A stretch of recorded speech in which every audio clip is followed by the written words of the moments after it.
Okay. So I will go ahead. I'd like to call the Monona Grove School District Board of Education meeting to order. Has there been a declaration of public notice? Yes, there has. Thank you. Do we have any public appearances? There are none. And do we have any public hearing?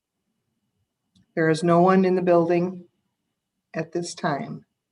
Thank you, Joyce. Mhm. All right, I would like to go ahead and move to the consent agenda. And can I have a motion to approve the consent agenda as presented?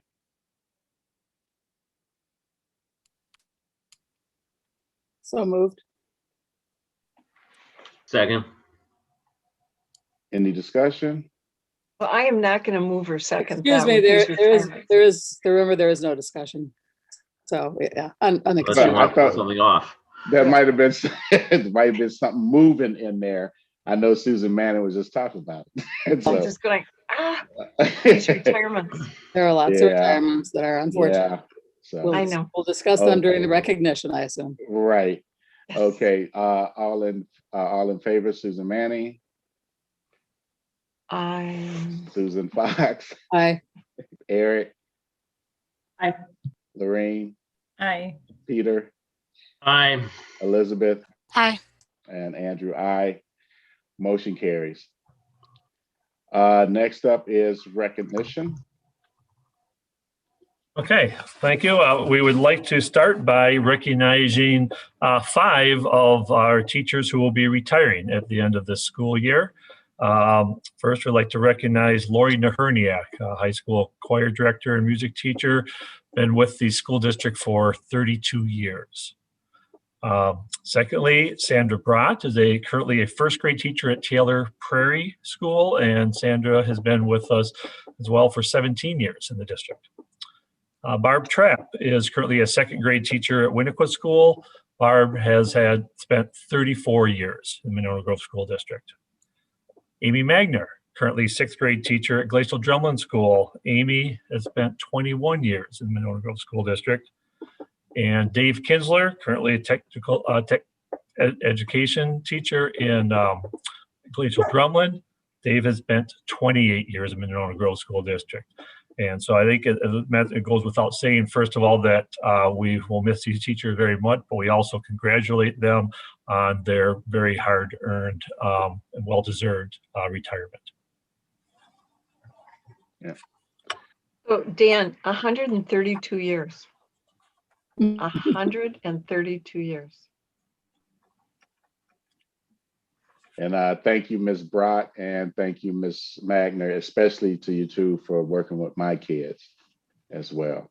And also thank you for the other teachers that are retiring as well. Well, yeah, just show you how old I am. I had Miss Magner as a student a long time ago, so that tells you something.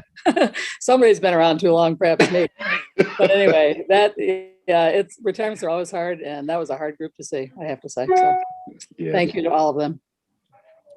Each and every one of them, they're so amazing. I sent them all notes and they were just wonderful coming back. But, you know, these are people who raise, you just said that, Andrew. These are people who raise your children. Yeah. Raise your children. All right. Okay. All right. So I do have some additional recognitions this evening. Taylor Prairie School participated in the Great Kindness Challenge. Throughout the week, students practiced showing kindness to others, themselves, and their community. A few highlights from the week included collecting hundreds of items to donate to the local food pantry and creating kindness rocks to spread joy. Monona Grove High School's Model UN participated in their 3rd virtual conference of the year. Committees and topics range from sustainable agricultural development and nutrition education in the World Food Program to the fall of the USSR. Regardless of the committee and topic up for debate, the theme was collaboration, leadership, and collective contribution. There were roughly 400 delegates from across the country participating, 29 from Monona Grove. And our local students, delegates won 9 awards. Best Paper, Mary Kahns. Verbal Commendation, Corey Accardo, Alex Collar, Lauren Feiweiger, and Logan Soderholm. Honorable mention to Aiden Curley, and best delegate, Krishna Elwell, Mariana Gary, and Kylie Hollenstein. Congratulations again to all. And this is School Social Work Week. School social workers play a vital role in our schools and make a difference in the lives of students, families, and school communities. They work hard to make sure our students' needs are taken care of so that they can learn each day. Thank you to the team of Monona Grove School social workers for your dedication and commitment. Maggie Danielson, Alex Ench, Jessica Frayne, and Leah Kuchke. Thank you very much.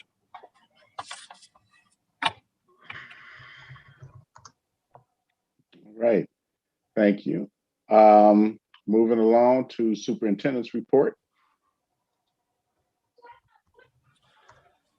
Okay, we've got a number of items, and I'm going to go in a little bit different order that's listed on your agenda. The last topic, the 2021-22 certified staffing update, and this will come up a little bit later when Jared goes through the timeline for budgeting. You might recall that last month we had a preliminary plan, and traditionally we'd come back in March with that updated plan. In this case, because of the pandemic and the timing, we're still working through some of those staffing plans, and so we'll come back in April to the board with our final recommendations for next school year. School resource officer evaluation update. I had sent you a short memo, just wanted to talk a little bit more in depth about that. I mentioned that we do have an internal planning committee or planning team that is putting together the foundation for the formal evaluation that we'll reach out to. Again, our internal team members are Mitch McGrath, James Kamoku, Danielle Wright, Shelby Steele, and myself, and we'll continue to meet weekly as we put together some of the key components and moving forward to reaching out again, as we talked about with our community stakeholders, and we're looking forward to putting together a very thorough process to bring to the board this summer with a recommendation. So again, we'll continue to provide updates, and there'll certainly be some more concrete information to prepare or to share at our next report about some of the more specifics of our process. High school athletics update was requested. You might recall we've had a couple updates from Athletic Director Jeff Schreiner with the alternative fall season that's ongoing and the adjustment to the spring.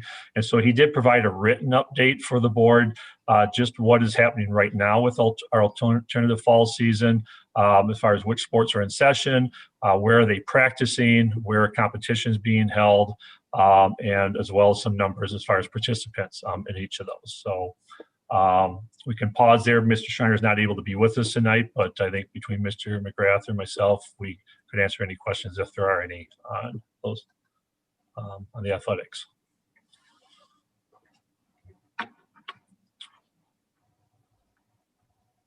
Eric? So on the athletics for the fall sports season, will there be any, are we going to have to play any additional games outside of our conference to make up for games? Or are other conferences in the same kind of situation that we're in the Badger at least? If they're outside of Dane County, Eric, a lot of them played their fall sports season in the fall. And so it's primarily those schools that are inside of Dane County that will be playing, and then anyone else that did not have a fall season. So a little bit limited in the number of teams participating in that fall season, or the alt season, I should say, which is the fall season carried into the spring. And then is the WIAA going to have an alternative fall tournament, or is that gone now because of so many people played in the previous one? I would have to look into that. I'm not sure what the postseason tournament looks like for the alt season.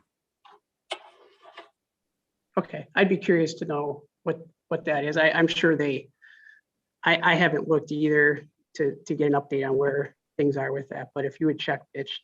I can check. Initially, when went forward with a fall season at all, there wasn't going to be a tournament series. And then as that continued to move along, it evolved. So I'll see where the alt season's at. Okay, thanks. And I can just add, the last time I talked to Mr. Schreiner, it appears that the WIA is still making adjustments as they go along. And so, I think as Mr. McGrath said, those plans have kind of changed. And so, but yeah, I'm not sure where they're at right now, but I think there is some, I think they went into a little bit undecided about what that might look like. Elizabeth? Yeah, so when we got this breakdown on winter sports, there was a nice side-by-side comparison around which sports we were seeing an increase in participation and which ones may have been less. Just curious if you know, Mitch or Dan, if we're seeing a change in participation and kind of which ways for which sports. If that comparative data is not there, I don't have that to reference. All right, not urgent. It's an interesting thing to note, right? Where kids may be seeing more opportunities versus maybe not taking opportunities, which I know in wintertime was different because there's some club sports I think that were competing, like with hockey, for example. Thanks. And I have one more question. So are we saying, is it that we cannot play for football, for instance?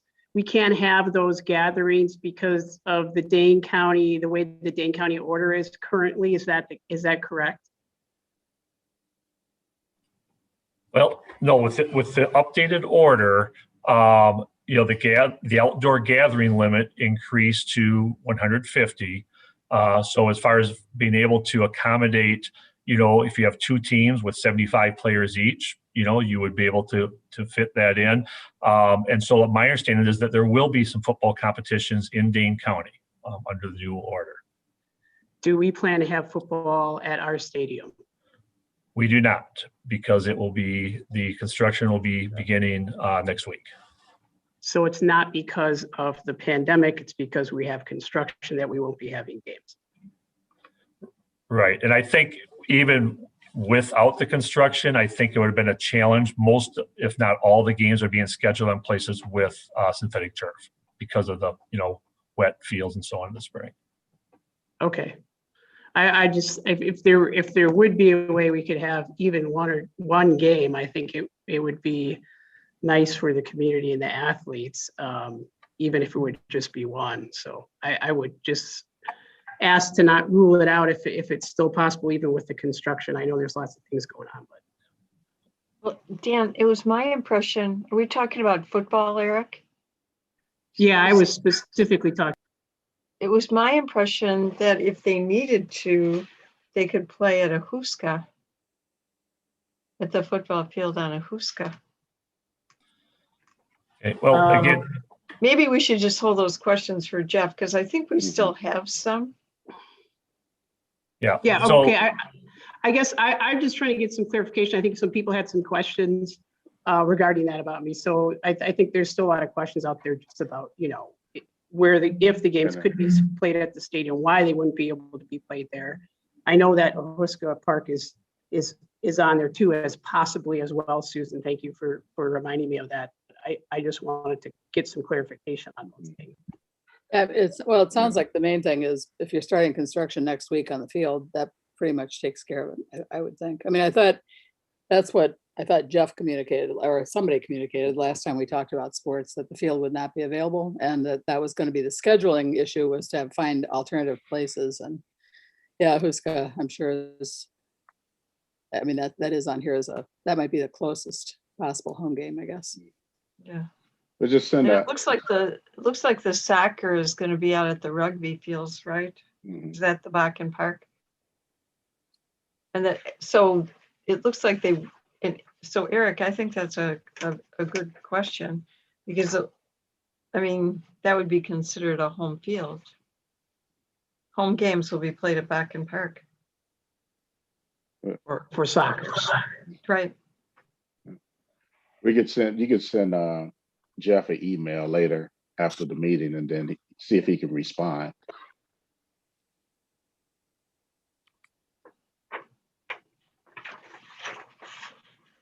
Okay. okay. All right. So should we move on then to talk about reopening? Yes.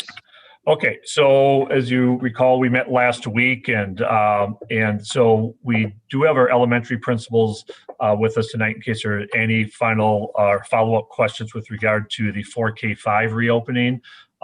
There's nothing really new to report other than that the surveys from the parents have been complete. We shared that data with you with the preliminary numbers.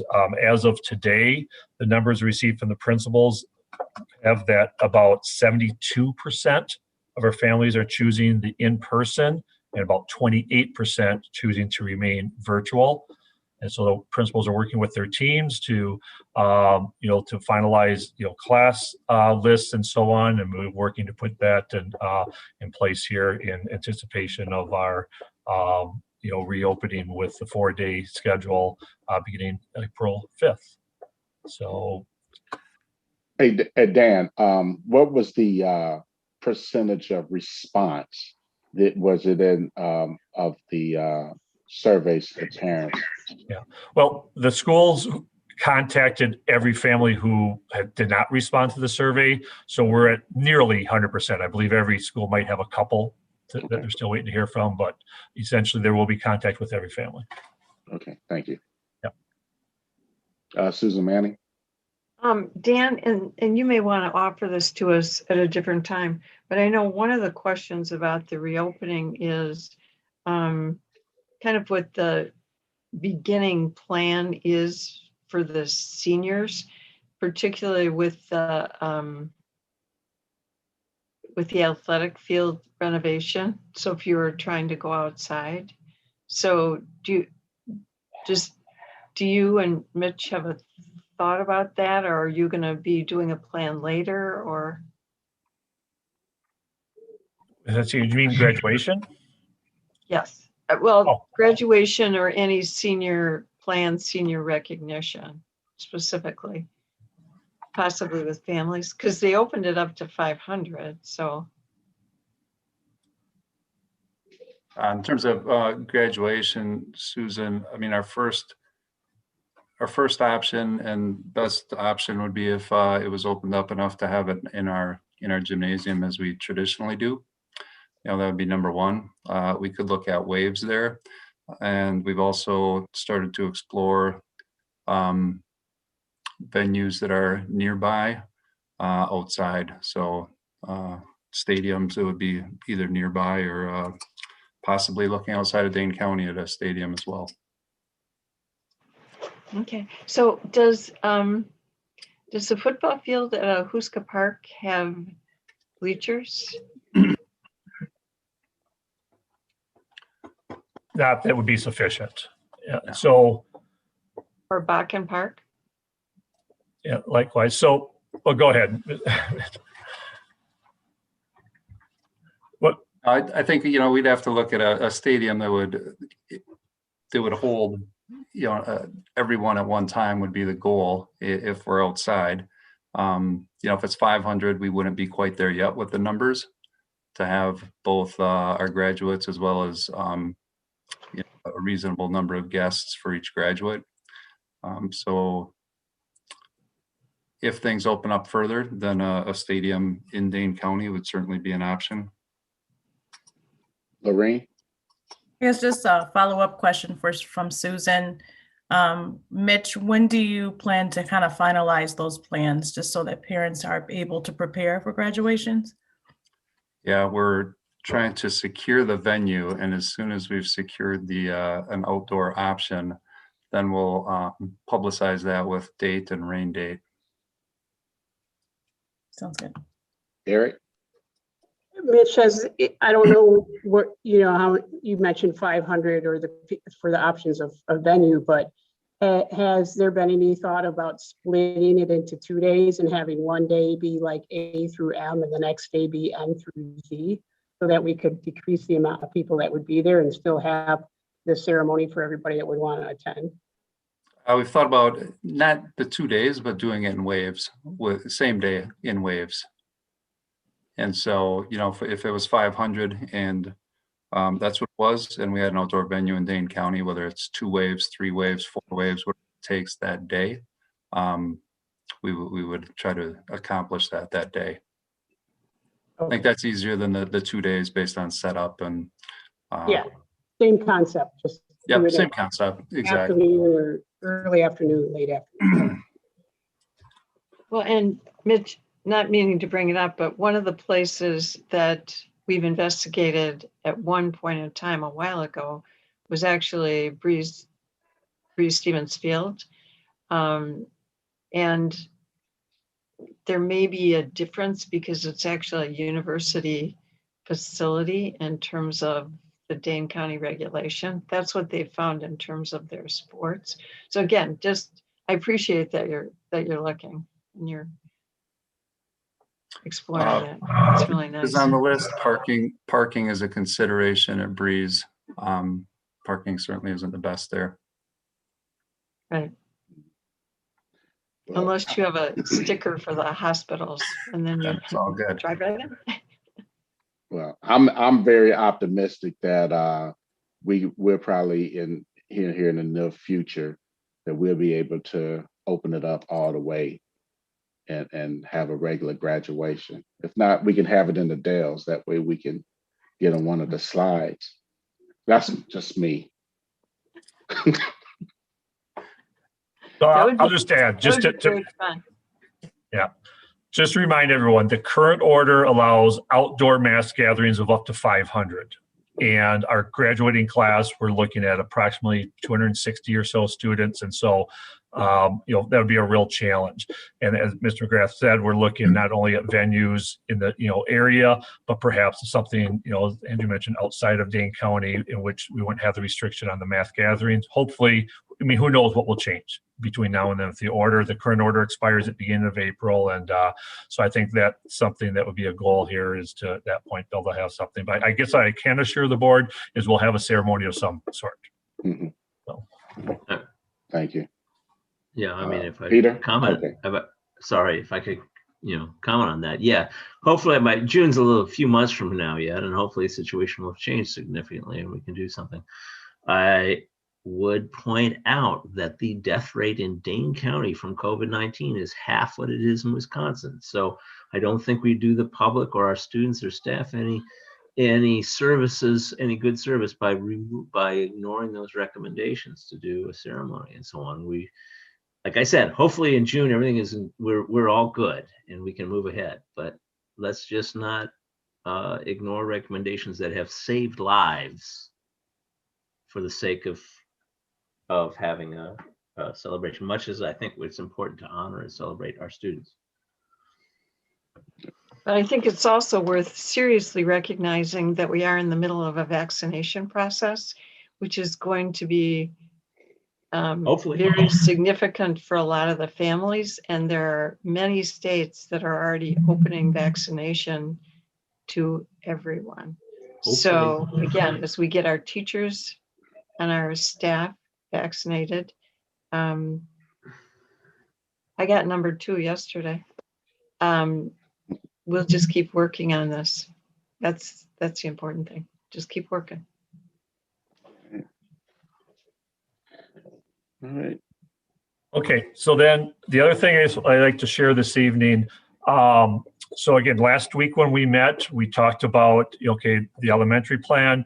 We know that the secondary we're scheduled to begin next Monday on the 15th with our hybrid plan, and that there was feedback from our board members to start looking into what a 4-day-a-week plan might look like.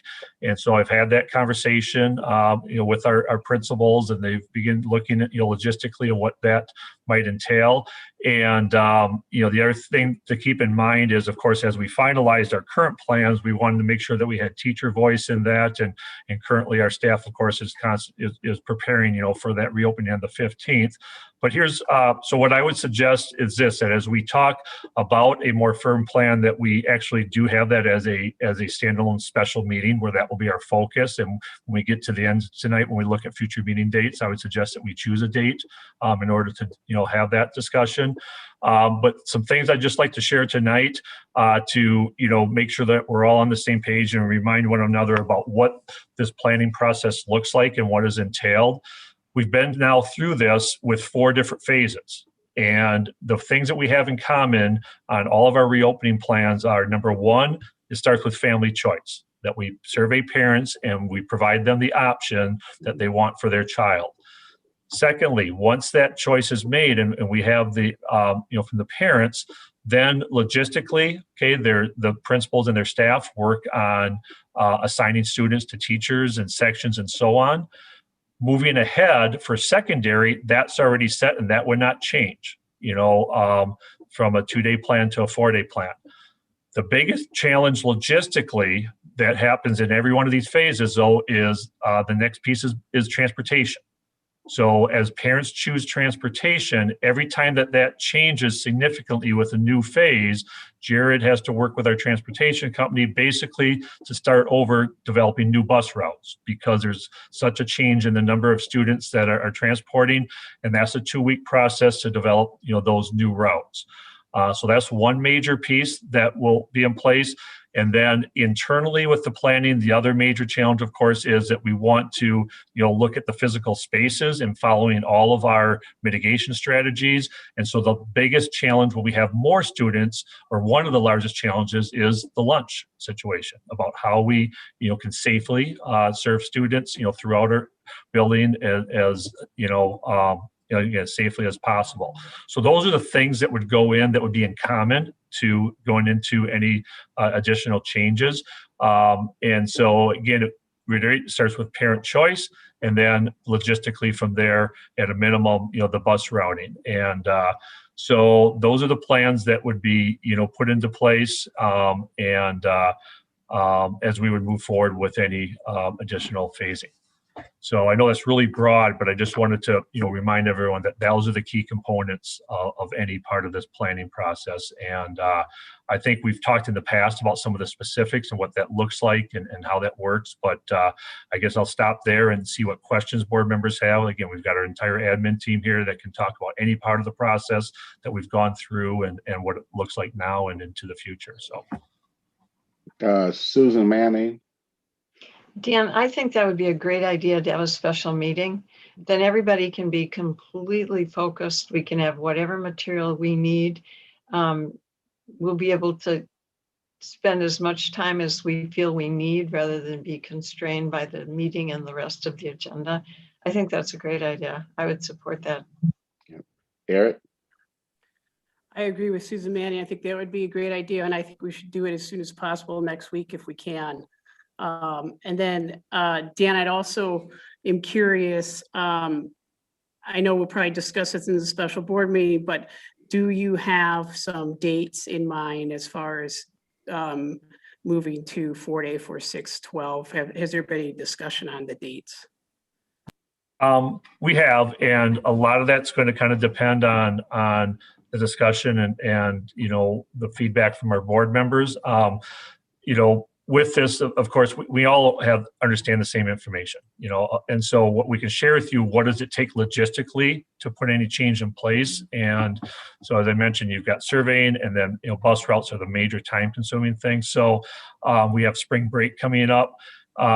We also, I think, we need to give our staff and our team an opportunity to learn from the reopening next week with the 2-day a week, and about what parts there are going well, what needs to be adjusted that can be incorporated into future planning. So I'd be hesitant to put out a specific date, but we definitely have some flexibility, with that returning after spring break. Peter? How are things going with vaccinations for the teachers? Do you have any updates or news on that? Yes, thank you for asking, Peter. I actually do have some very positive news. So I think we shared in the last written update to the board information about the opportunities that our staff have. So through Public Health Madison-Dane County, they have set up the vaccination clinics for all educators at the Alliant Energy Center. And you might recall that originally they were concerned about supply, that we may not be able to start until the middle of March. We had really good news last week that with the approval of the J&J vaccine, that they actually received their full request. So it did start this week. So we've had staff going through receiving vaccines this week. And furthermore, most importantly, is we had one group of our staff that were notified last Friday that they were able to go ahead and register and for an appointment. And then the remainder of our staff this Tuesday all received that go ahead. So at this point, all of our staff who are interested have been given an opportunity to set up appointments. We also have a number of staff that have chosen to go a different route through local pharmacies and so on and set up their own appointments, which is also encouraged. It's whatever they can get to and they're most comfortable with. And so I've heard anecdotally that we've had a number of staff do that as well. So bottom line is, I think it's possible that all staff that are going through public health with the 1-dose Johnson & Johnson vaccine may possibly be this week, for sure by next week. And then the folks that are going through pharmacies with the other two, with the 2-dose, same thing, that, should at least have that first dose here within these next 2 weeks. So that's. Thank you, Dan. That's excellent news. Yeah. Elizabeth? Thanks. Sorry, I lost my cursor there for a minute. Okay, 2 questions for you. One is about reopening plans and kind of moving further down that route with 612. And the other one is around our kind of current reopening plan for 4K5. So around 612, I agree. I think a meeting, and I think a meeting sooner rather than later sounds good. So I'm in agreement with that. I'm curious about the family choice piece of it and whether or not, given the fact that we're under some time constraints, can we survey parents like now or soon to now, close to now, to try to get a feel for, whether or not secondary is looking at like a 75-25 split like we're seeing with elementary? I recognize that we won't have all the details, but I do think it may help with planning. So what are your thoughts there, Dan? Yeah, we've had that discussion, and again, in talking to some of our colleagues in neighboring districts, there have been some districts that have done pre-surveying before the board approved reopening dates, and so that is certainly something that we can consider, and because that is the first step, and so that's something we've talked, and we'd want to be reasonably sure. The most important thing is when we ask parents to make a choice, that we have accurate information that they're choosing from. But right. In this case, I think we have a pretty good idea about what that would look like. Again, just to remind everyone that, I think you all know this, that we saw a significant change in the elementary, as you mentioned, with the change.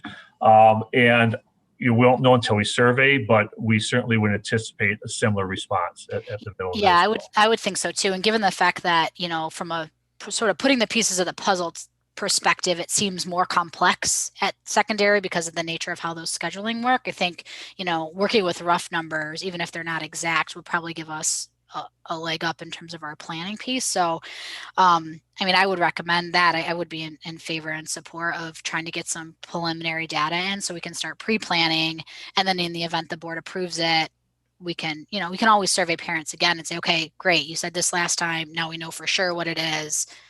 Do you want to confirm your response kind of piece? But I think that could be useful to you all in planning so that we're not kind of lagging behind survey again.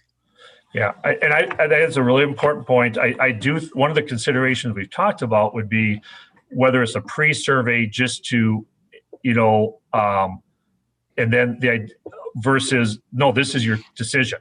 Yeah. And because I'll be honest, I think I'm not so sure I see the value in pre-surveying if we're going to survey again. I think we know approximately what they're going to, we know enough about what it would take for planning. For instance, right now in the high school, we have, about 575 students in the 2-day hybrid. So, roughly between 250, 300 students. Yeah. Each day in the building. If we had students 4 days a week and we had even a 70%, return, now we're talking about, 700 some students in the building. So whether it's 600 in the building, 700, that really doesn't make a difference. That's a significant change. And so, so I think we know that that's what it would look like, but I think that is a relevant point that we need to make a decision about the timing. Yeah. I think that that's really kind of valid explanation there, Dan, because part of me is like, well, you could probably just like poll people, yes or no. But I'm like, well, then that's not usable, right? Because you can make an educated guess based on not just our own data, but kind of the surrounding districts that have moved this direction already and make a reasonable guess around percentages. So actually what's more helpful is to know the who, right? Because when you know the who, you can plan the scheduling. Yeah. So yeah, I think I think it makes sense to like do a real poll and not a pre-poll. And then the question, I think, is do we have enough information to give parents a reasonable amount of information, knowing it won't be precise or exact, so that you can start working on that planning? Yeah. So again, what we've done, of course, in each of our phases, waited for board approval on the date, and then we immediately did the actual, survey. And that's what most districts have done. There have been some that have done their survey before the board approval to get a head start. There's one one district who, in a transition from hybrid to additional days, did not resurvey and said, those of you that are in on your hybrid, you're the only ones that get to stay, and we extend days to keep the numbers down. I would not recommend that we do that. I just don't think that's the right thing to do. I think that we need to allow that choice. Things are changing, regularly. So I agree. All right. Well, I won't belabor this anymore. And I mean, obviously my board colleagues can speak for themselves. I would be in favor of us getting information as soon as possible and not necessarily waiting for the board in order to get that, but that's my personal opinion. All right, second question I have though, in regards to the families that are coming back, when we look at demographics, and this is really, I think, more for, Reed, Connie, Angie, is there anything notable about the 26% of families that are not interested in returning in terms of like equity considerations should be considering, or, anything else that would be I don't know how else to put it other than kind of who are those folks, or do we have to think about things differently in terms of which families are accessing versus which families aren't?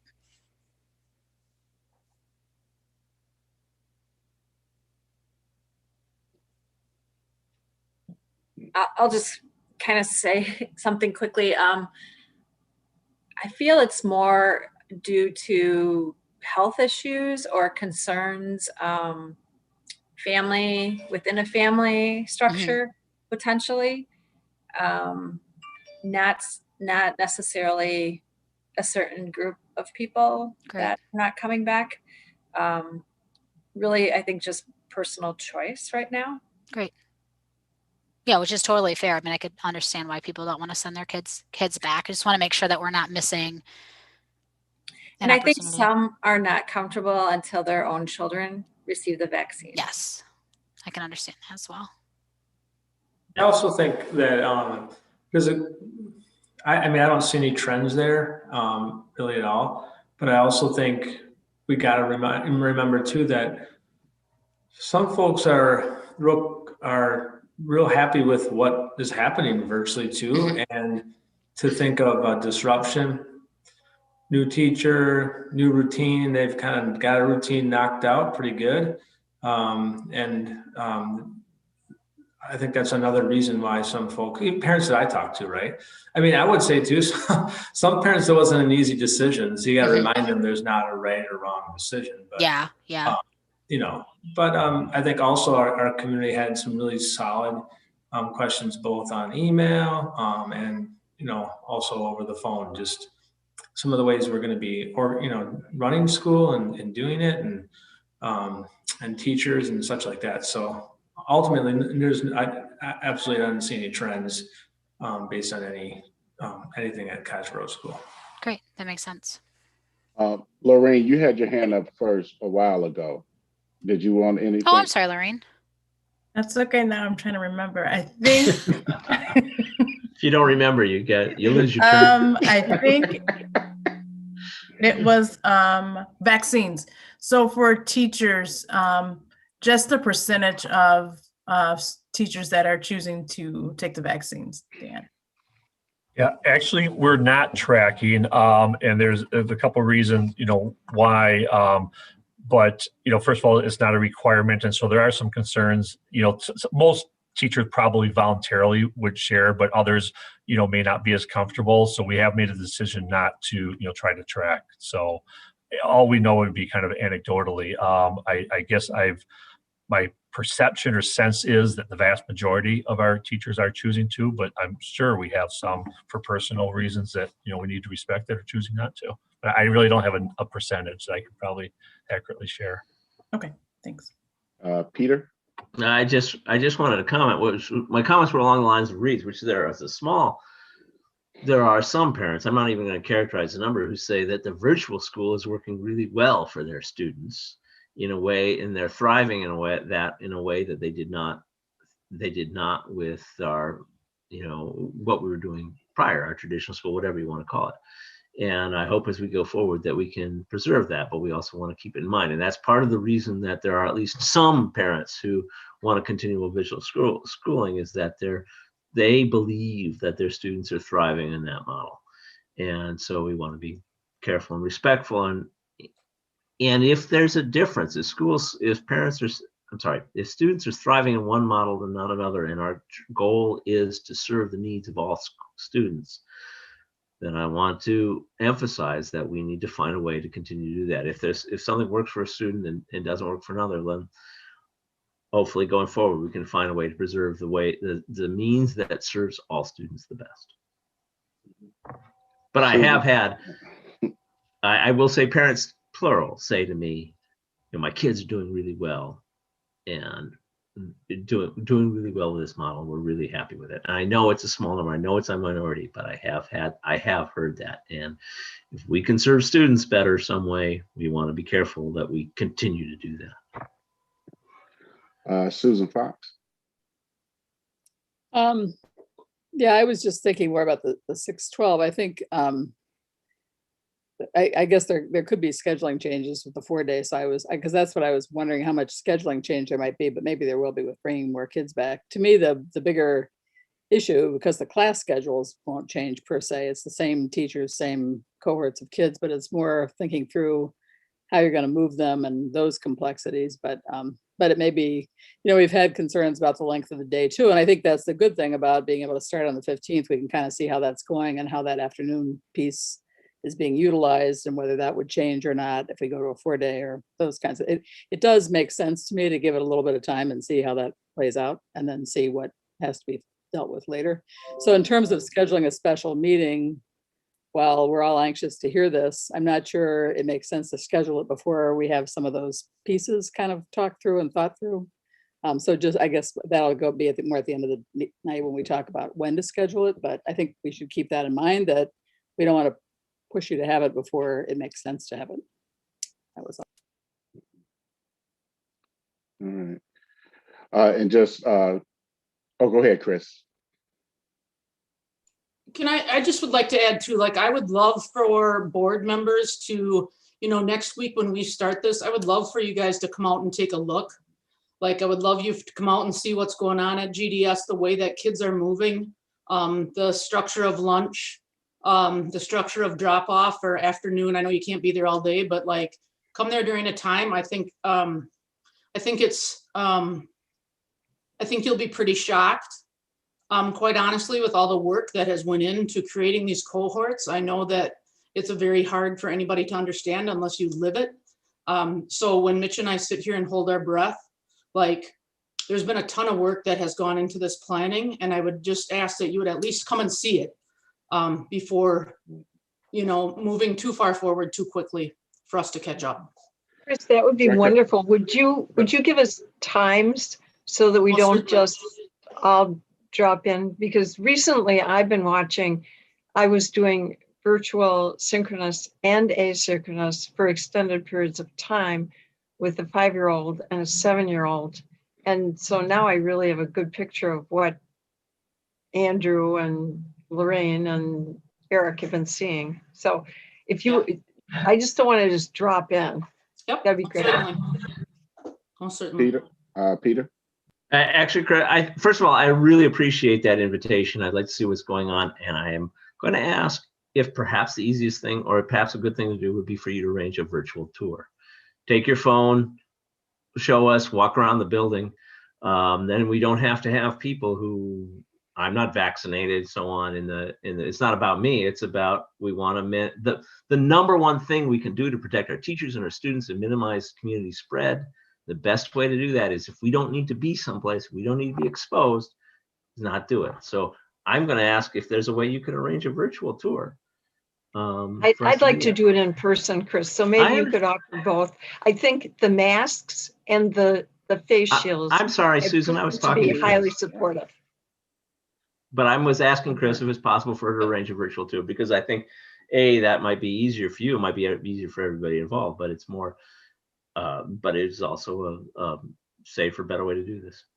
Yeah, I don't think there's any reason that we couldn't do both. The only thing I would probably ask somebody with good skills instead of a camera, because it's a pretty big thing to see. If I show you just like a little shot of kids in a line, you're not going to get the full picture of GDS. So if I were to talk to Will or one of the kids at the high school, that can really get a good, show of all the moving pieces during a lunch or at drop off or. Well, I don't want to create a lot of trouble or a lot of work, but I'm just a thought, but an informal virtual tour might. I can definitely put something together. And like I said, I really do appreciate the invitation. I think that's a great thing to do, and I would really like to see it. So thanks. Eric? Chris, I will take you up on the invitation, and Mitch, I was going to actually email you as well because I did want to be there. So if both of you could email me some times next week, it's my spring break, so I have a full open schedule. I will be able to make it to the middle school and the high school. If you can just give me a couple options, that would be fantastic. And I would just ask that you make that request to the whole board, because I think some of the rest of us would like to. Yeah, that would be great.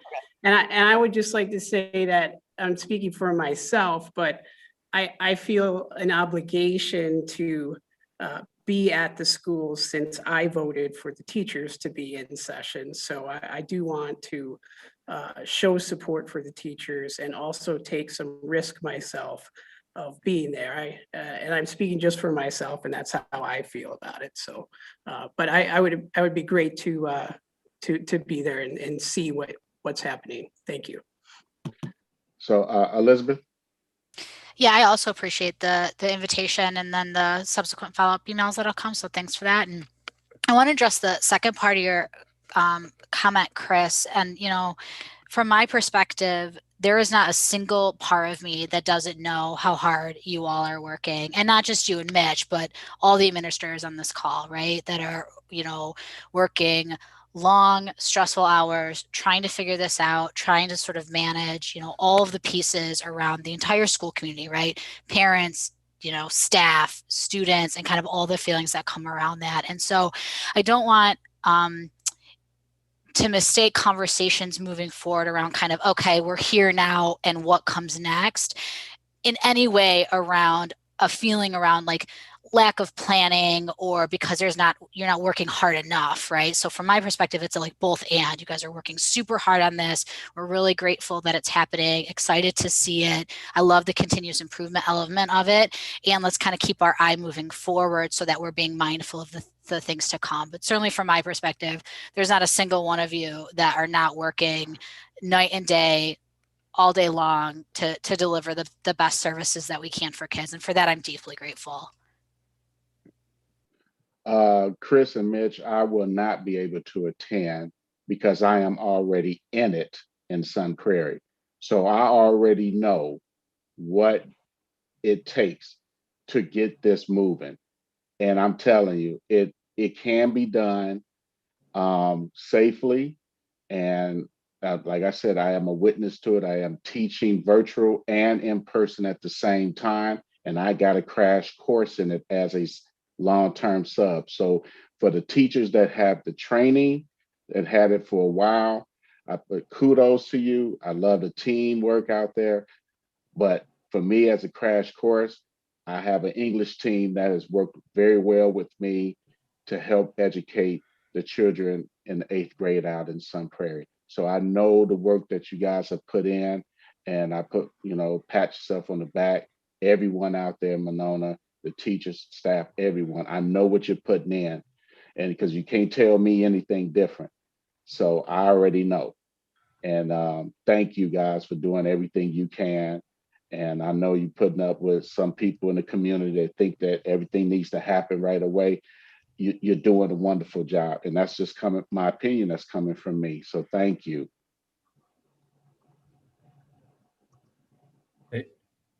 Go ahead, Dan. Okay, so I'll just offer. Hey, Dan, I just want, we should make it, if we're thanking the administrators, we should also thank all the teachers too. I mean, we have to. Oh, that's make what I it- said. Oh, I okay, said- yeah, I didn't hear, Oh. I didn't hear Andrew, but. No, I said everybody. I said Yeah, everybody. yeah. I'm a teacher. I know. I'm doing it. Yeah, thank you for that, Eric and Andrew. Without question, I mean, everyone in our school community has been all in, to make this happen, for our students. So, and just to wrap up the conversation about the school visits or virtual tours, I think since we have a strong interest to streamline that, how about if Joyce and I work with the principals to facilitate the process, so then board members, you can work directly with Joyce to get something scheduled, and we'll do it as efficiently as possible. All right, perfect. Thank you, Dan. Thanks, Dan. Okay, I'm gonna move right along to the board reports. Teaching, Learning, Equity Committee, Eric. We will be meeting on the 16th, March 16th at 4:30. And we will be having a guest speaker, Dr. Alvin Thomas from UW-Madison. Will be speaking about a number of issues related to developments in the community, effective policy changes, social emotional health, police, and the effect they have on students of color. And he is part of the Human Development and Family Studies in the School of Human Ecology at UW-Madison. So I would encourage all the board members, if you can make it, I think it'll be a really interesting topic, and I'm looking forward to hearing what he has to say. All right, thank you, Eric. Policy Committee, Susan Manning. I have to really thank, again, Dan, Susan, and Elizabeth. We had a list of over 35 policies with hundreds of pages of review. We've gotten through over 2/3 of that, and we will be having, we agreed as a committee that it might be better to bring all of the ones we're ready for first read in April, rather than to give you bits and pieces as we went along. So we've actually scheduled 2 more meetings before the April meeting so that we can accommodate the board in getting that information to you.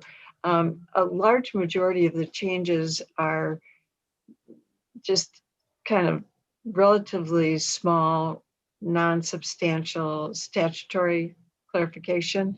So those have been easy, but then we've got probably 10 that are still very difficult. We're working on it. We're going to meet 2 more times before April for sure, maybe more. Okay, thank you, Susan. Personnel Committee, Susan Fox.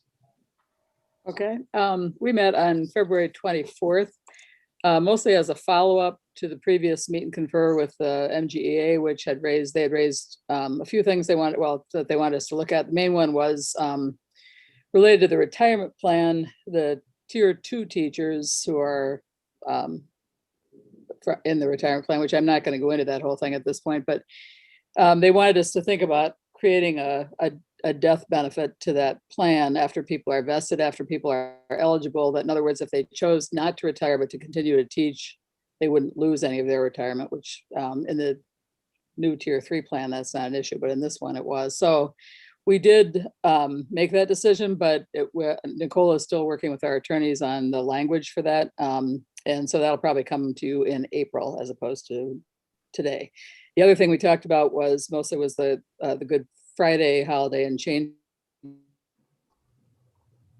that how staff and administrators to the Martin Luther King Day as a paid holiday, and that is on the agenda tonight. So we'll say more about that at that time. We don't have another meeting scheduled at this point. So that's all. All right, thank you, Susan. Monona Grove Education Foundation, Susan Manning. Thank you, Andrew. The Monona Grove Education Foundation, and I did attach a report because it's fairly detailed, and I'll just briefly review the major points. Met March 9th, 2021. Dan gave a superintendent report very similar to what we've heard, giving them an update on reopening and high school construction projects. The the Monona Grove Education Foundation Board approved a memorandum of understanding between the foundation and the Optimist Club of Cottage Grove regarding the provision of weekend snack pack programs, providing weekend snack packs to those students identified by the district as having an additional need during non-school times. They're going to be working on doing that with the school district and hopefully expanding that to all students very soon. They may have already done one of the deliveries on that. They'll update us. They had committee reports. Communication committee is continuing to work on Facebook, so you can go to their Facebook. Their fundraising committee is going to definitely be doing the golf ball drop again this year rather than a dinner fundraising. So hopefully we'll be tuned into that. And then they did 5 grants, which are all very interesting. There's a grant at the high school to provide professional development coursework to teach students and staff yoga and wellness. There's going to be a purchase of 50 pairs of noise canceling headphones to be dispersed to elementary and middle school students through the Pay It Forward program. There is going to be a grant for purchase of tools and safety gear for the MG21 students to use while doing service work with the Ice Age Trail Alliance. There's going to be funding to purchase fold scopes for 7th grade science students to allow them to act as scientists on a more mobile level. A fold scope is an optical microscope that can be assembled from simple components, including a sheet of paper and a lens. They are also going to be providing additional supplemental equipment for special needs students. They are doing a wonderful job. They haven't had a significant number of grant applicants just because of teachers being out and the COVID situation and the students being out. But the projects that they are committing to are really very interesting and excellent projects. All right. Thank you, Susan. All right, moving on to possible action items. The first one is request for waivers from the Wisconsin Department of Public Instructions for hours of instruction, educator effectiveness, and personnel evaluations. Okay, so first of all, we're bringing this to you in March, and that was actually a recommendation from DPI, is not to rush and request your waivers right away at the beginning of the year. Wait until you've moved along to be sure exactly which ones that you are going to request waivers for, so you could just do it once. So the 3 that we're requesting this evening, the first one I think is pretty obvious, the hours of instruction. As far as I know, virtually every school district in Wisconsin is making a request for this waiver. We did it last spring, as we have required hours that we normally must meet, and so that's the first request, is to waive that requirement. The other 2 were a little bit more recent in our discussions, that early on we weren't sure we were going to request waivers, and they deal with the educator effectiveness and our requirement for personnel evaluations.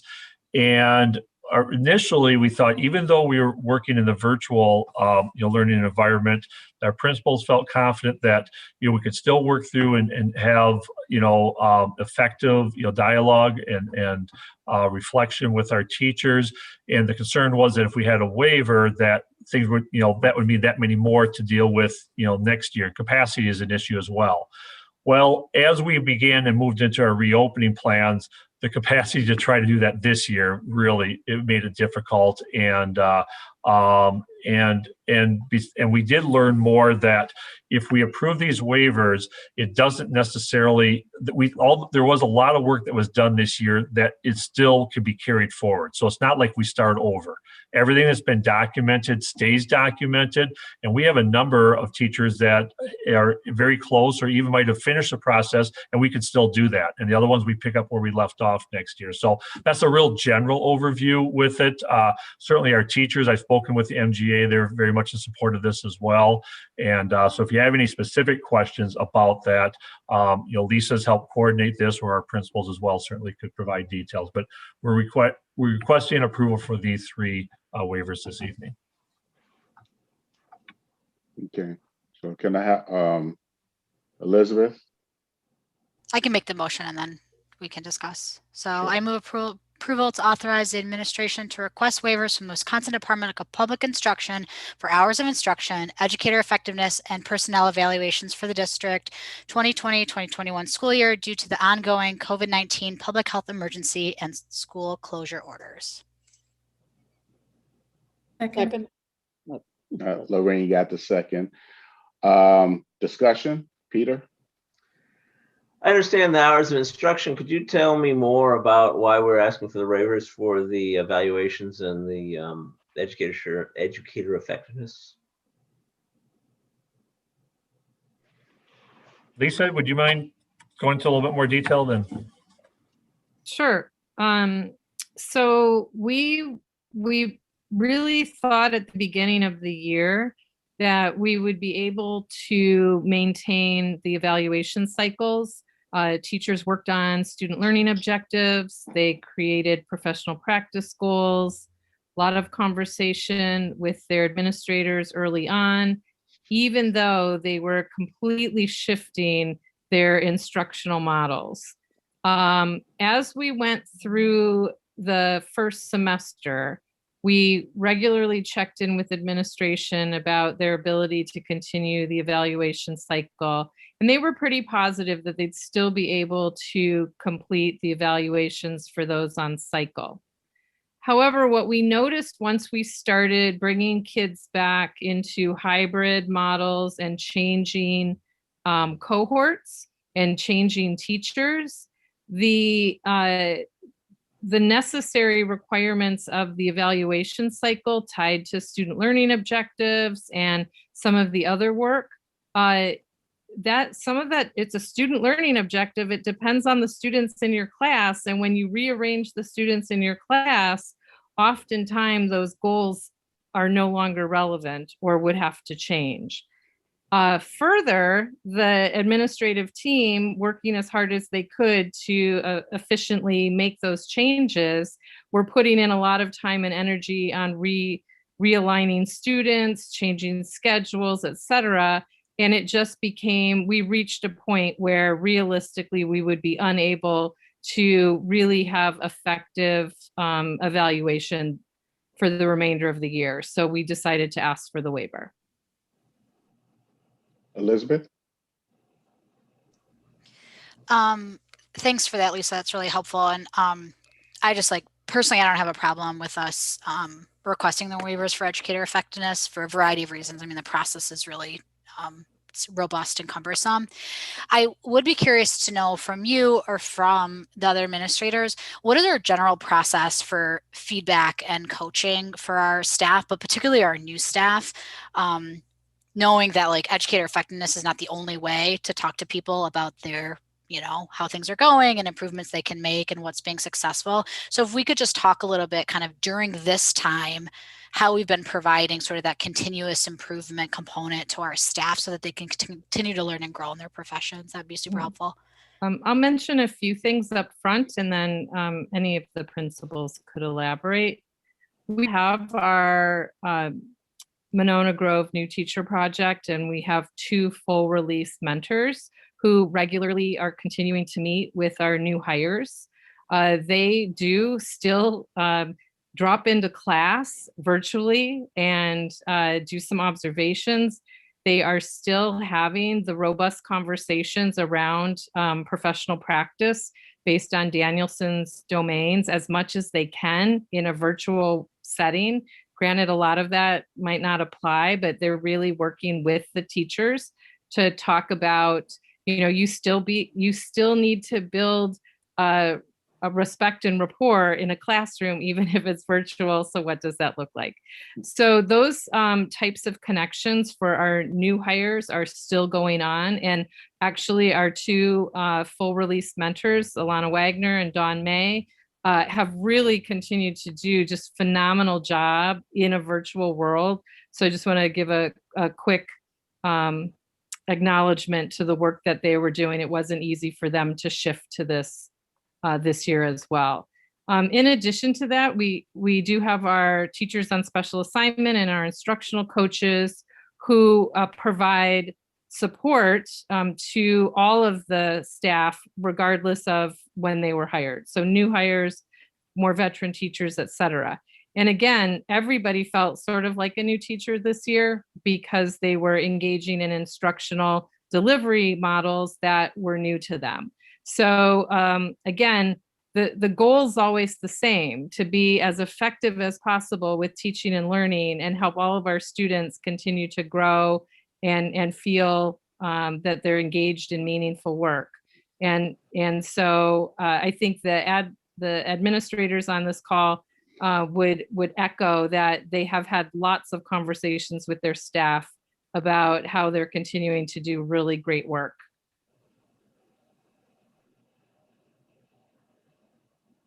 Thanks. That's really helpful to hear, especially about the new teacher project pieces. I feel like, I mean, retention is always a challenge, and then you put a year like this on that, and I just think having that support, particularly as a new educator, is really important. So thank you for sharing that. And I don't know if the principals had anything to add, but I appreciated that information, Lisa. I would second the information along with our mentors that are on release. Our mentor at the high school has been at every meeting that I've had with new teachers, through the beginning of the year meetings, mid-year meetings, post-observation meetings. And so we've had a chance to meet in those environments and talk about my observations, as well as what that mentor has been working with that new teacher, and those conversations have been very collaborative.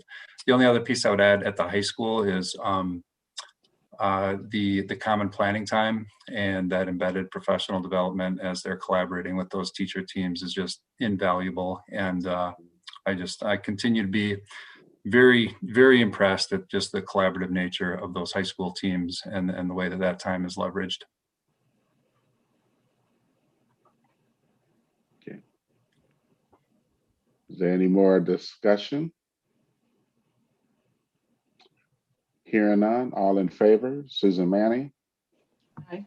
Susan Fox? Aye. Elizabeth? Aye. Lorraine? Aye. Peter? Aye. Eric? Aye. And Andrew? Aye. Ayes have it. Motion carries. Next is new middle school course proposals for the 2021-2022 school year. Yeah, I'll kick it off and I'll turn it over to Chris and Lisa. You may recall that, pretty much every year you have new course proposals from the high school, and we generally do those, by December, so that students who are enrolling for courses for next year have an opportunity, to take advantage of those. And we don't often bring new middle school courses, and partly is the nature of the schedule, and it really hasn't changed much over the years as far as the encore and what type of experiences, students have had.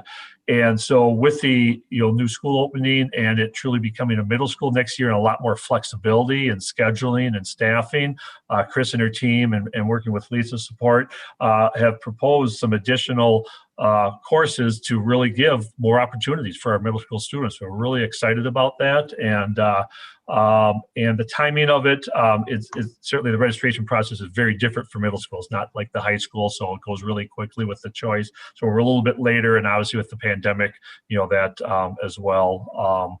Part of the timeline. But so with that one, I turn it over to Chris and Lisa to introduce the courses that we're presenting tonight for approval. And could I just ask one clarifying question before we go too much further? I really appreciate you adding the extra information. So are these the new proposed course offerings? Are these all encore courses? I believe so, yes. Yep. Okay. Yeah, Thank you, Lisa. 4. I just wanted to clarify, because once we got that extra information this afternoon, that was so much clearer and it was easier to see. I just couldn't see how you're going to integrate it. Thank you so much. Thank you. Okay. Can I have a motion to approve?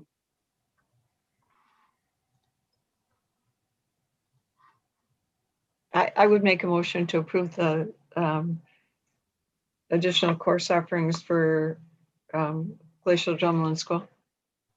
I'll second that. Any further discussion? Elizabeth? I have a question about the teen living class for you, Chris, and maybe Krista. I don't know if Krista's on this call today. I think it sounds really great and useful. I'm curious about whether or not in this curriculum we'll have or have talked about anything around like mental health literacy for our middle school students, or sort of like what kind of adolescent development is like from a mental health perspective. It's a common time when we see, people sort of thinking about like, are these feelings normal? Are my friends feeling that way? And so just kind of curious if that's an opportunity there to bring some mental health literacy to our youth. Elizabeth, I know that was directed elsewhere. Sure. Anyone can think, answer it, Lisa. If it's okay. Some of what you're describing lives inside our 6th grade and our 8th grade health curriculum. And so I think the course specifically you're referencing, it's a family and consumer science class. Yeah.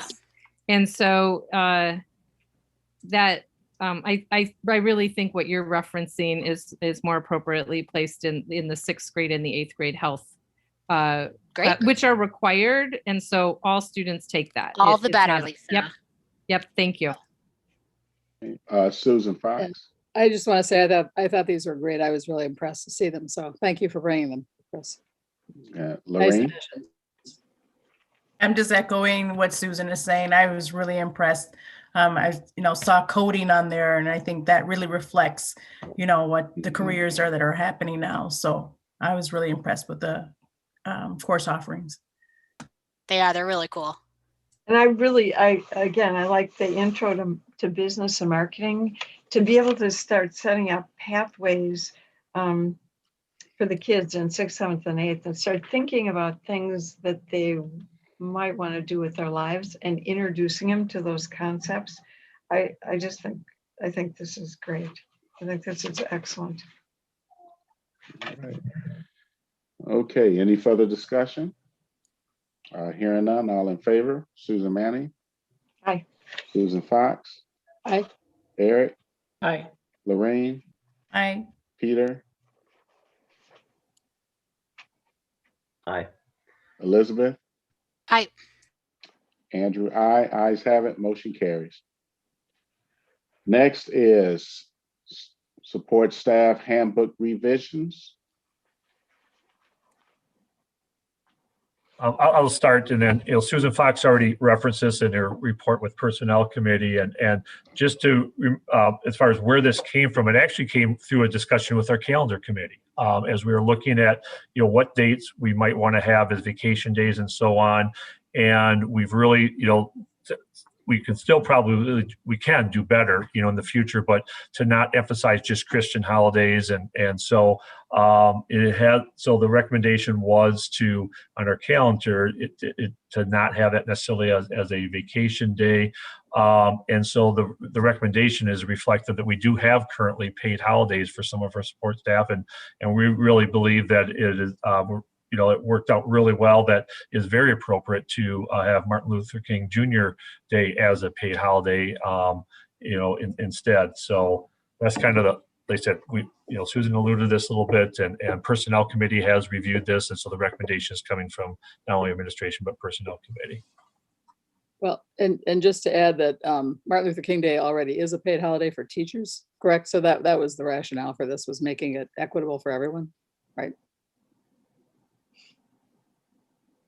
So I would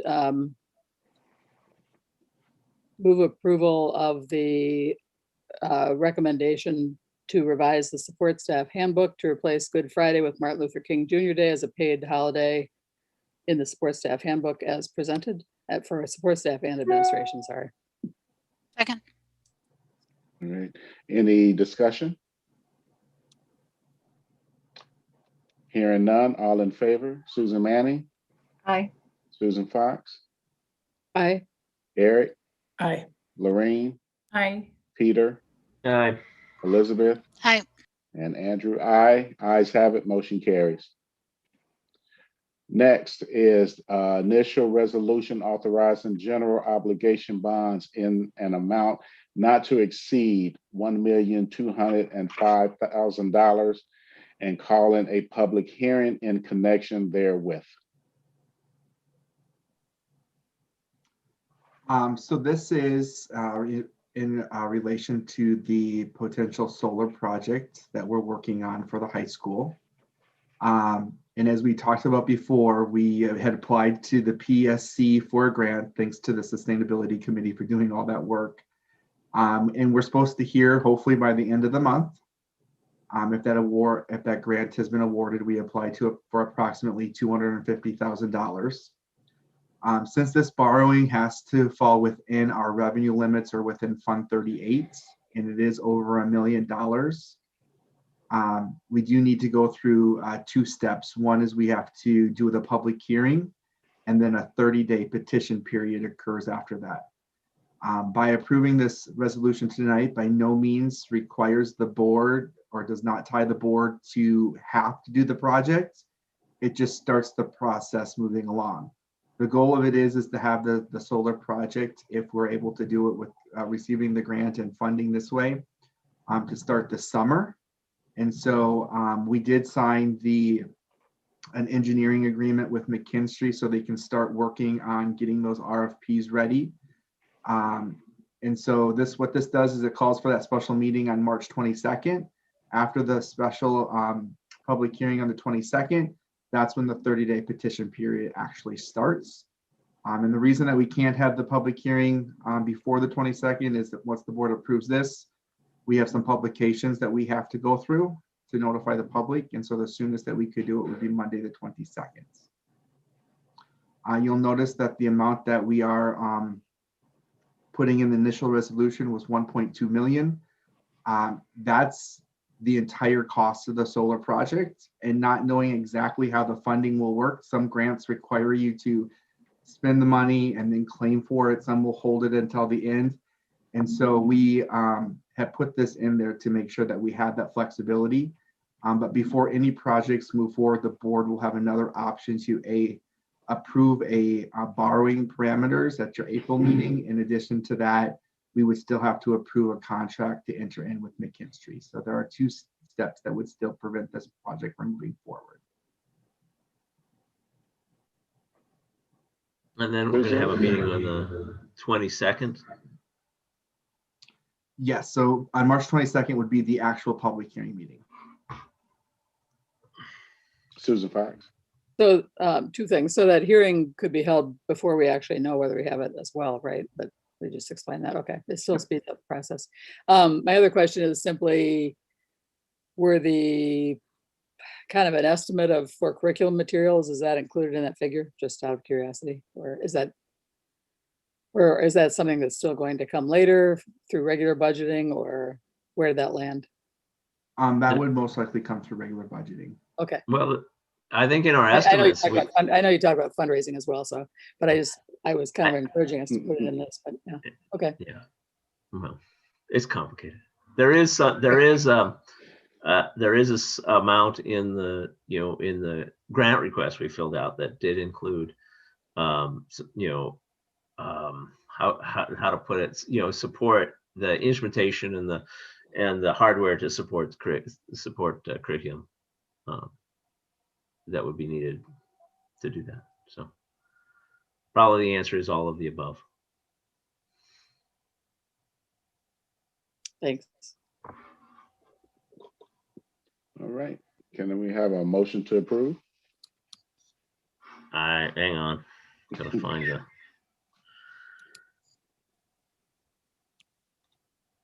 Hang on a second. I'm sorry.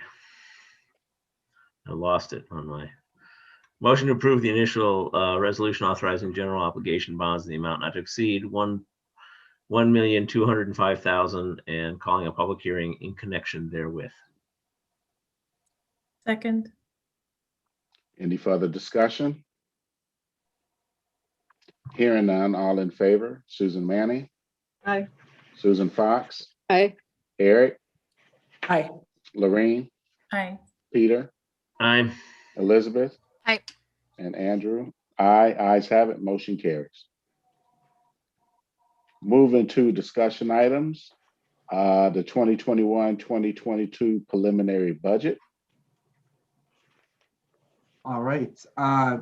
There are two documents that are attached to board docs for tonight. One is the budget calendar, and then the other one is just a quick update of some different things that we want to start introducing to the board, sort of to ground the board in how the budget process is going to work, next steps. So just like everything else, we've been focused on reopening our schools. So we're not as far along in the budgeting process as we typically are.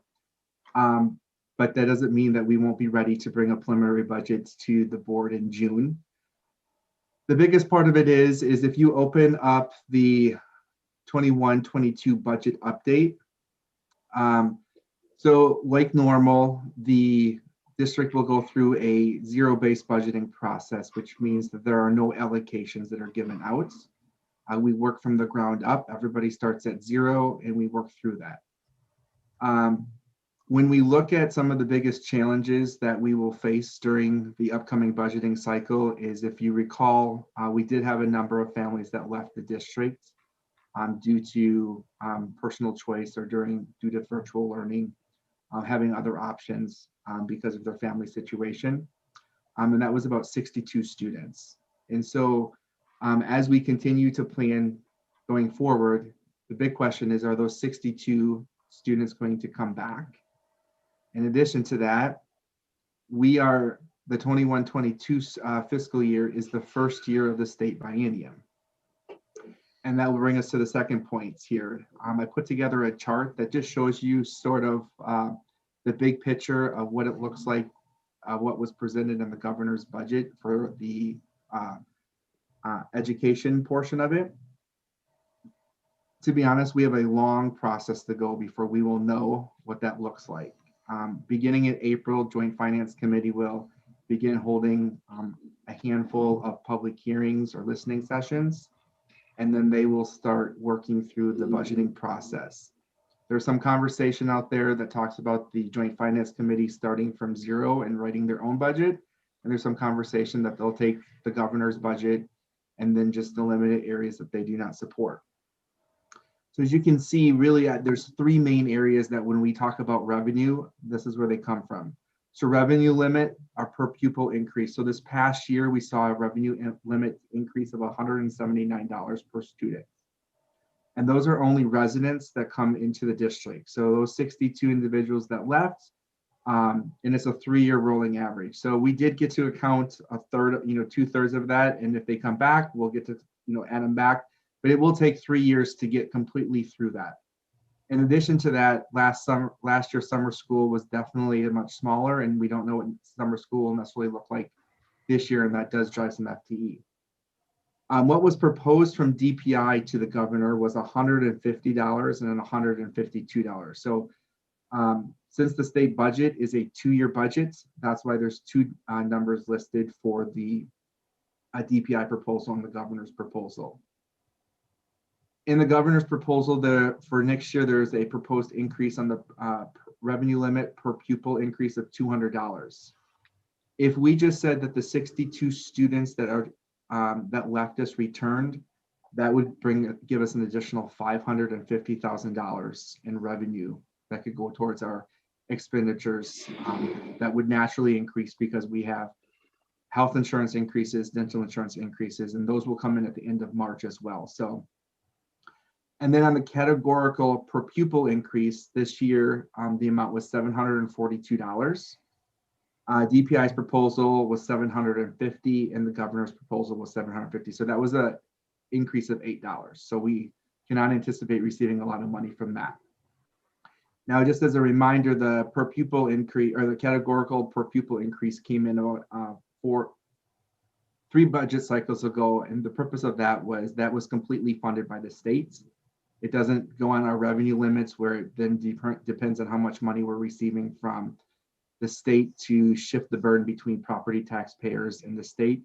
The categorical per pupil aid is truly a dollar amount that we receive.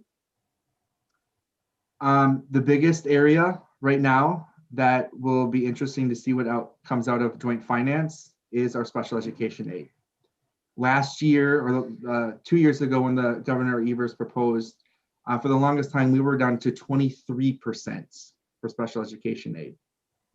This last year, we were at about 29%. DPI proposed it to go up to 35%. The governor's proposal is at 45. So a simple way of looking at that, for every dollar that we spend in special education this year, if the governor's proposal is approved, we will receive 45 cents back on each dollar spent. Now, what does that look like? So right now we receive about $1.9 million in state aid for special education. That dollar amount will actually go up to just over $3 million. So that would be an additional $1.2 million that would come into revenue based on what our expenditures are looking like right now and applying that 45. Like I said, we have a long way to go yet in determining what the state budget is going to look like. So there's a lot of moving parts.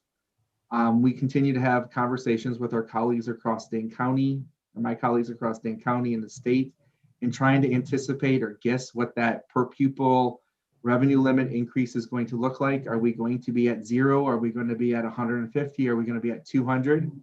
We do know that we have based on the governor's proposal, a pro-education budget. However, there obviously is COVID and pandemic things that go into effect a lot of other parts of the state budget as well. So we're continuing to model and look at what that potentially will look like. But the biggest part is what our enrollment possibly is going to look like, which then is, as Dan had mentioned in his report, part of the reason that there's not a certified staffing plan that's been brought to, at this meeting, which typically would approve in March, it's been pushed to April because we need to continue to monitor what our enrollment looks like. So those 62 individuals come back, but we also know that there's going to be some growth that's going to happen as well. And where does that necessarily play? As we start seeing the district shift back to 4-day schooling at 4K5, we might see some additional families that have left us decide to come back earlier than this fall. There might be families that choose to just wait until the fall, but obviously a lot of that is going to depend on what the decision of the school district is for reopening in the fall, which ultimately relies on what Dane County orders allow us to do. Then always there's the big question about, well, there's COVID relief that has been passed and has been passed along to the districts that could help supplement some of the budget money that might go away if the state needs to allocate funds to a different location or a different part of the state budget. So if you all recall that the first funds that were released back in March was called what we all call it as the CARES funding. The district received $82,000 for that. That really followed the Title I formula in allocating, and that was specifically put into the funding from the federal government. So the state did not have any choice of being able to reallocate that. It had to follow that specific formula. So that's where we received the $82,000 from. That $82,000 was spent this fiscal year on items such as curriculum hours for our teaching staff. So if you recall, we had reported out to the board that we were providing additional time over the summer for our teachers to prepare for virtual learning 2.0 and giving additional hours. In addition to that, we obviously purchased PPE, so we were ready for school to return, and then additional technology as we had some of the iPad issues and Chromebook issues that we needed to purchase, which obviously the $82,000 did not cover everything. So when we hear individuals talk that, there was lots of money that was funneled to schools through the CARES Act, Monona Grove School District received $82,000. And we have a $45 million budget. Probably the bigger area that we have not touched that we're holding on to right now to see what might happen with the state budget in an area where there's lots of concern across the state where this could potentially allow joint finance to be able to say, well, there was additional funding that was given to this, schools through federal funding, and that's the ESSER II funding. That came in 3-tier funding formula. It followed the same Title I formula that the CARES Act did, which is giving us $293,480. That's a guaranteed dollar amount that we have allocated in our budgets that will carry forward because we have until September of 2022 to spend that. Then there was the additional $100,000 floor that DPI had put in and presented to Joint Finance Committee that was accepted. Since our Title I formula exceeded the $100,000, we did not qualify for that. The biggest area that affected Monona Grove and about 174 other school districts, I believe, there was an additional spot that they wanted to guarantee that every school district received $395 per student. That would have equated into just over $1 million for the district to utilize for reopening in the fall and not knowing what the budget was going to look like. However, the way that the state law reads is that whenever there's an increase in federal aid to the state, a plan has to be submitted to Joint Finance Committee. And Joint Finance Committee decided through their motion number 16 to strike that and tie it completely to a formula base that would based off of total number of in-person instructional hours provided during the entire school year this year.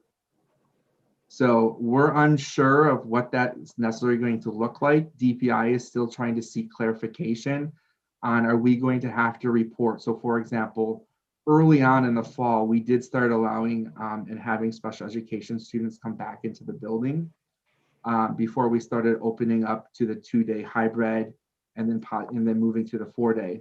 We're not for sure if we're going to have to take every one of those students and figure out the actual minutes they were in our building and receiving that, or if it's going to be similar to a calendar report that we report normally to DPI. And the other part is this amount is going to be calculated once all the school districts supply their numbers to DPI, which most likely will not come to us until late summer or early fall. So hopefully we'll have a state budget by July 1st, but this dollar amounts might go, we might not know this actual dollar amount that would help us be able to open school fully this coming fall if there's a shortage at the state level.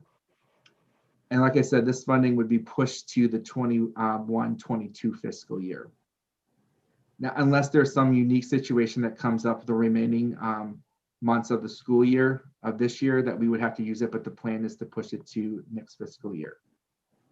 I'm just going to repeat that right now we only have just shy of $300,000 that we're pushing, and we won't know what that additional funds might look like until later this fall. And then obviously the COVID relief package, which has been in the news tremendously over the last couple of weeks, which was passed by Congress. The final step was today, and so it's just awaiting President Biden's signature. What we've heard is some of the funding is going to follow the same Title I formula, but what that dollar amount is has not been released to us. There's also conversation in there about upgrading HVAC and other systems to open schools, and we're still waiting those details to be released to the districts. So that's just a very quick overview of sort of the large funding areas that we were exploring for the 21-22 school year. And then obviously the 2 grants or the 2 fundings that come from CARES from the federal government. And then the third one that's still pending signature, which will be signed. We just don't know what that will exactly look like. Is there any questions? Peter? Basically, it's wait and see at this point, isn't it? Yeah. Yes. Okay. So Susan? I was just going to mention the Joint Finance came out with their hearing schedule, which does start, as Jared said, in April. They have one in Whitewater on the 9th, one in Rhinelander on the 21st, but there's a virtual one on the 28th. This will be the first time they've done that. Usually they're all over the state and they're very hard to get to. But if anyone's interested to see what that's like, it'll likely be all day since it's virtual. Usually they're all day anyway, into the evening. So if you have any time, you might want to tune in. More on that later. Lorraine? Jared, you mentioned that 62 students left. Just wondering if open enrollment impacts that at all, or does that counter that at all?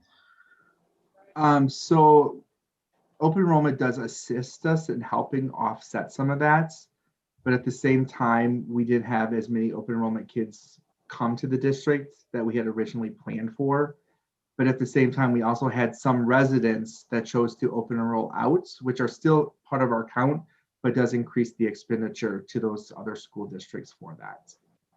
But the 62 kids that left us on the revenue limit had a bigger impact than the number of open enrollment kids that we were able to bring in. Okay, thank you. All right. Thank you, Jared. Moving on to school renovations and construction update. Okay, so the executive summary that I shared, that's probably not a lot of new news. You had your tour recently of the new school construction, and so I think you're well aware of the progress being made there. I think in our future reports, we're looking forward to giving you updates on our renovations that will pick up again. They have started at the high school. Remember, with the weight room fitness area, as well as our media center. And of course, the stadium will be starting. And then as we get into the school year, we have additional renovations finishing the Winnequa project, Cottage Grove School, and Taylor Prairie School. So yeah, lots that will be happening in addition to the new school coming up here very soon. Susan Manning. Dan, do you have any thought about being able to do community tours of the new school?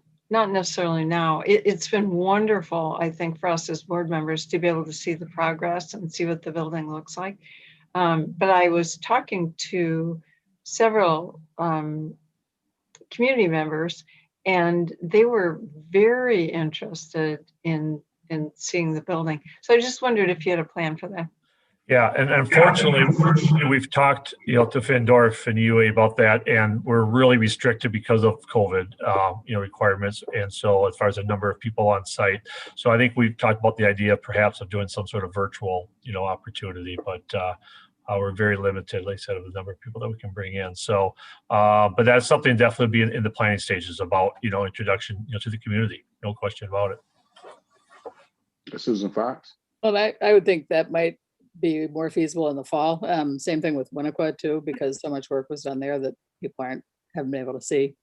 So it'd be nice, but that I would say that would have to be fall or something, because yeah, we need to wait till we're further along with all of this, I think. Yeah, I agree. I guess what I'm asking for is, it's helpful as we were talking about some of the other things, is to make a plan and just to put it out there. And so if someone asks us, we can at least say, yes, we are planning to do that because of COVID. It probably will be next fall, but we wanted to let you know that that is definitely in our plans. So that's what I'm looking for, is some at least preliminary commitment to being able to do that. Yeah, I think we can confidently say that there's a commitment to, having some sort of opening. What it looks like, we don't know at this point, but definitely, yeah. That'd be great. Thank you. Peter? I would suggest that a virtual tour would actually be more useful to our constituents, to the community, rather than have to show up in person, regardless of the conditions this fall or next. But we're all familiar with the technology now, but putting up virtual tours that people could look at it on, My Monona website or so on, I think might be a really helpful thing for people. I think that's very supplemental, but the request specifically from these community members, and they included from the Town and Village Board, were to actually see the building. So if that's possible, even if it isn't until next fall, I think that would be really nice to offer that to the community, particularly the members who have been involved in the processes of our work and going forward. So Dan, if that works out, no time frame, just a plan, that would be great. Okay. All right. Thanks, everybody. Future meeting dates. We got the list up here. We need to do another special board meeting for the 6 to 12 reopen. Dan? So what I would recommend, we have the public hearing scheduled already on March 22nd. That I think that would be a good night, and and that for sure will be a short meeting that we could schedule at 6 o'clock that evening, a special meeting. That way we would have been in session for a week under the hybrid at the middle and high school, an opportunity to incorporate that into the discussion and planning. So that'd be my recommendation, is March 22nd. Any objections? I don't have any objections. I guess, it's hard to know when you don't know the dates, if we need to meet before that. But Dan, what you're saying is it's beneficial since they're starting on the 15th. We have at least a week to know how that's gone, and then we'd be meeting on the 22nd. Yeah, I think that would be beneficial to help inform. Okay. Yeah. Okay. Can I have a motion for adjournment? Well, what time, Dan? Do we settle 6 on a o'clock. time? I would suggest 6. Yeah, right after the public hearing, 6 o'clock.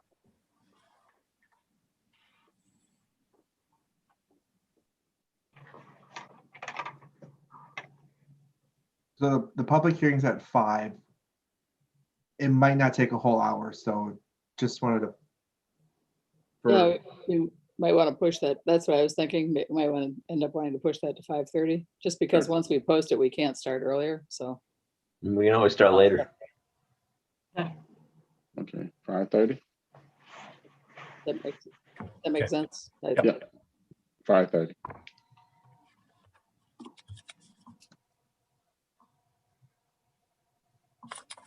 Okay. Can I have a motion for adjournment?